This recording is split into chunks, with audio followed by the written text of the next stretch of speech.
The wind howled like a wounded animal across the frozen peaks, carrying with it the desperate cries of two women stumbling through knee-deep snow. Their thin shawls offered no protection against the merciless cold that bit through flesh and bone.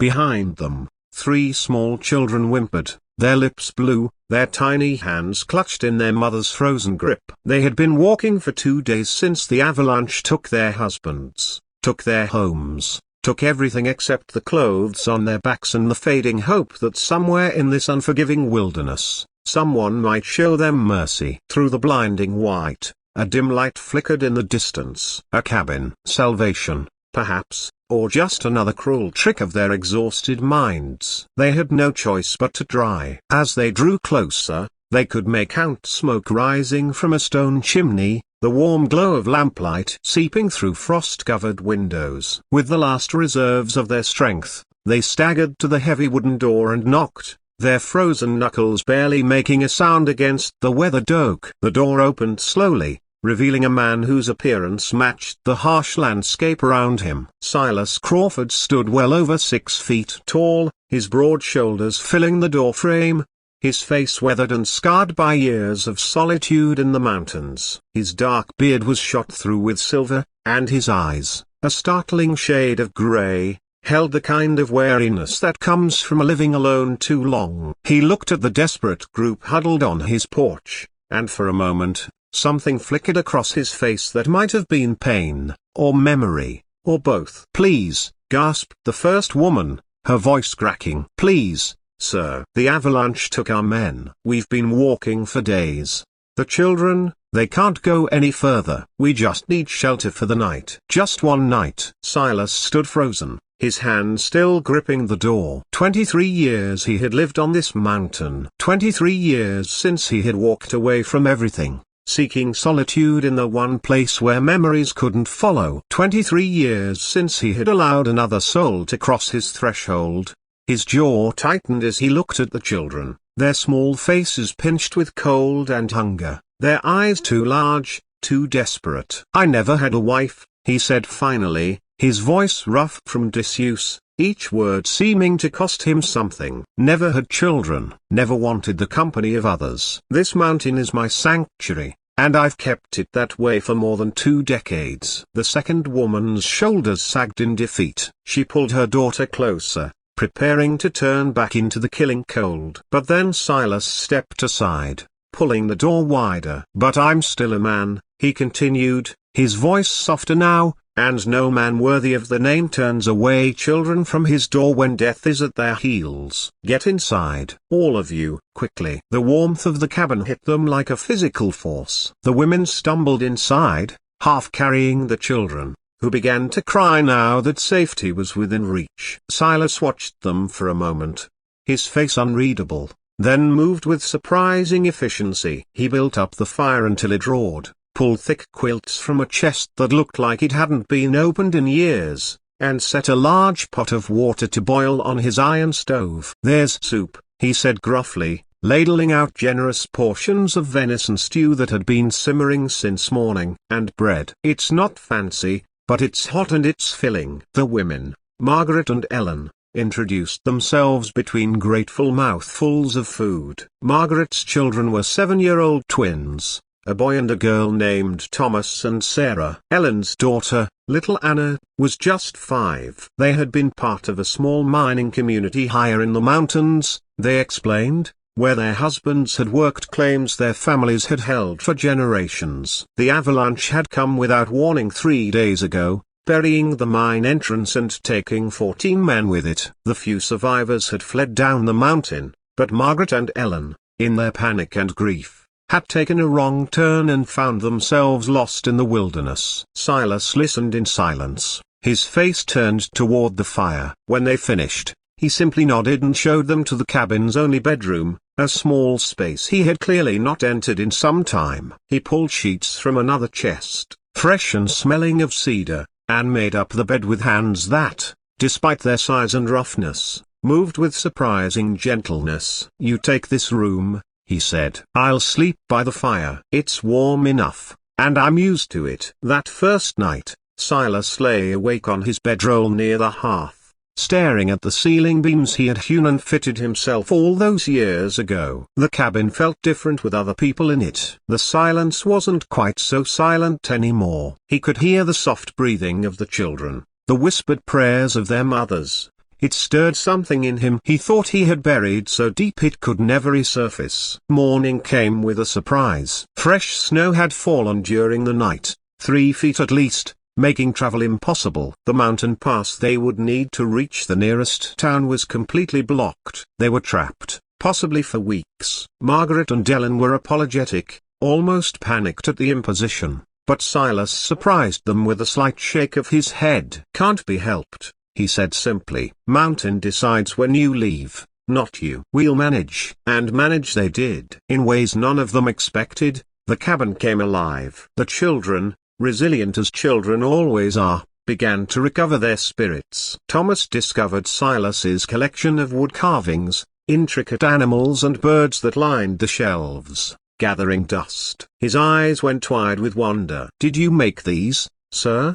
the boy asked. Silas nodded curtly, but something in his expression softened when Thomas picked up a carved bear, turning it over in his small hands with reverence. "Could you teach me?" Thomas asked. "My pa always said he would, but—" The boy's voice trailed off. Silas was quiet for a long moment, then pulled out his carving knife and a piece of soft pine. "Sit," he said, "and pay attention. The wood will tell you what it wants to become, but you have to listen." Sarah, the girl twin, was drawn to the bookshelves. Silas had an extensive collection, ordered periodically from catalogs and hauled up the mountain by pack mule. She pulled down a volume of poetry and began to read aloud, her voice clear and bright in the cabin. Ellen's daughter, little Anna, simply wanted to help with everything, trailing after the adults with a determination that would have been comical if it wasn't so touching. The women, for their part, refused to be idle. They cleaned the cabin from top to bottom, organizing the chaos of a bachelor's existence. They cooked meals that filled the space with aromas Silas had forgotten existed. They mended his clothes,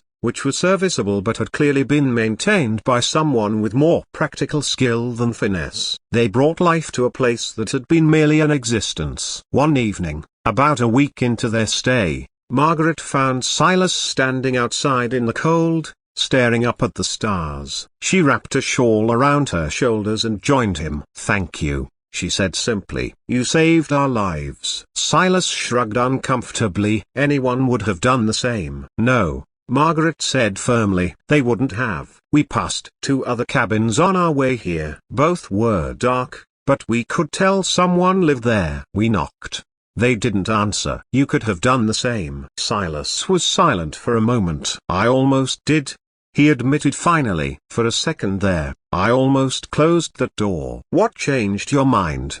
"The children," he said. "I looked at their faces, and I saw—" He stopped, his jaw working. "I saw someone else. Someone from a long time ago." Margaret waited, sensing he needed to speak but wouldn't be pushed. "I had a family once," Silas said finally, the words seeming to tear themselves from somewhere deep inside him. "A wife named Catherine, a daughter named Rose." She would have been about Sarah's age now. He paused, his breath misting in the cold air. "There was a fever, came through our town like wildfire. I was away, working a logging camp 3 days' ride from home. By the time I got the message, by the time I made it back," his voice broke, "they were already gone. Both of them. I buried them on a Tuesday morning, and by that afternoon, I had sold everything we owned. I came up here because I couldn't stand to be around people anymore. Couldn't stand their pity. Couldn't stand the empty rooms and the memories on every corner." "I'm so sorry,"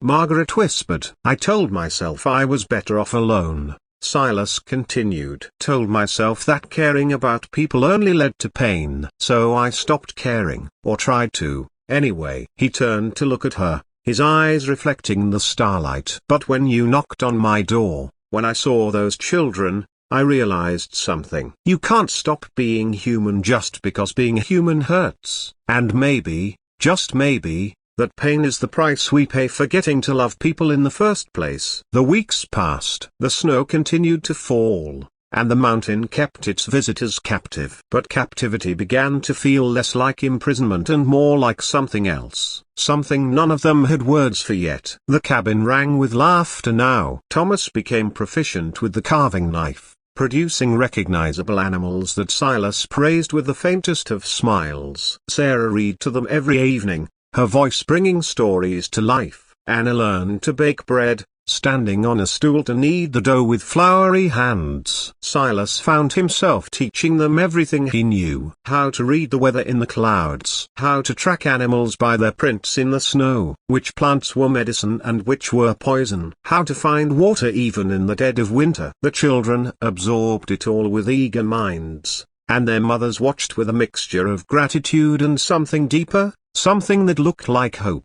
Then came the day when the weather finally broke. The sun emerged, brilliant and warm, beginning the work of melting the massive snowpack. Within a few days, the pass would be clear enough for travel. They could finally leave, could make their way to the town in the valley where Margaret's sister lived, where they could start to rebuild their shattered lives. The announcement should have brought joy, but instead, a pall fell over the cabin.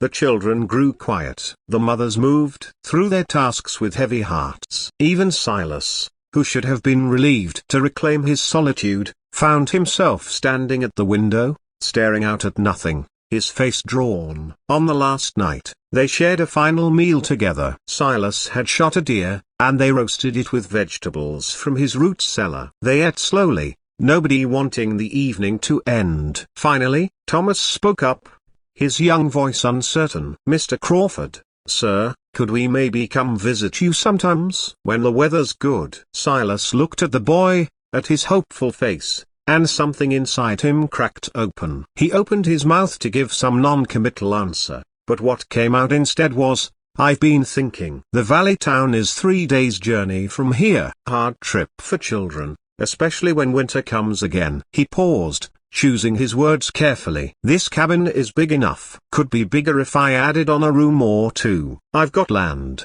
good hunting, a clean spring. It's isolated, but it's safe." He looked at Margaret and Ellen, saw the understanding dawning in their eyes. "I'm not suggesting anything improper," he said quickly. "I'd build a separate structure if needed. But the children need stability. You need somewhere safe to heal and die." He stopped, his voice catching. "I've been alone on this mountain for 23 years. I thought that's what I wanted. But these past weeks, having you all here, hearing laughter in these walls again, watching the children learn and grow, it reminded me what it means to be alive instead of just existing." "Are you asking us to stay?" Ellen asked softly. "I'm offering you a home," Silas said. "Not charity. A real home. You'd earn your keep, same as I do. We'd be partners in making a life here. The children would have a roof over their heads, food in their bellies, and someone to teach them how to survive. You'd have security and protection. And I." He looked down at his hands, these rough hands that had held no one for so long. "I'd have a reason to wake up in the morning beyond just surviving another day." There was a long silence. Then Sarah climbed down from her chair and walked over to Silas. She took his large, scarred hand in both of her small ones and said simply, "We'd like to stay, if that's okay." Margaret and Ellen exchanged glances, communicating in that wordless way that mothers do. Then Margaret smiled, tears streaming down her face. "We'd be honored," she said. The mountain man who had once said he never had a wife, who had chosen isolation over the risk of pain, pulled the little girl into his arms and held her as she wrapped her arms around his neck. And in that moment, surrounded by these people who had stumbled into his life out of the frozen wilderness, Silas Crawford understood something profound. Family wasn't just about blood. It wasn't just about marriage certificates or legal bonds. It was about choosing to open your door when death was knocking. It was about teaching a boy to carve wood and listening to a girl read poetry. It was about showing up every day and choosing connection over isolation, love over fear. Spring came to the mountain that year, and with it came change. Silas built an addition to the cabin, creating proper bedrooms for everyone. The mothers planted a garden that would feed them through the following winter. The children thrived in the clean mountain air, growing strong and confident. And Silas, The lonely mountain man who had spent more than 2 decades running from grief, finally stopped running. He had found, in the most unexpected way, that the human heart is capable of healing, of expanding, of making room for new love even when old wounds still ache. On quiet evenings, when the children were asleep and the mothers sat by the fire with their mending, Silas would sometimes take out an old photograph, carefully preserved, of a young woman and a little girl. He would look at it for a long moment, then place it gently back in its box. Not forgotten, never forgotten, but no longer the only chapter in his story, because now there were new memories being made, new laughter filling these walls, new reasons to believe that life, even after the darkest winters, could bloom again.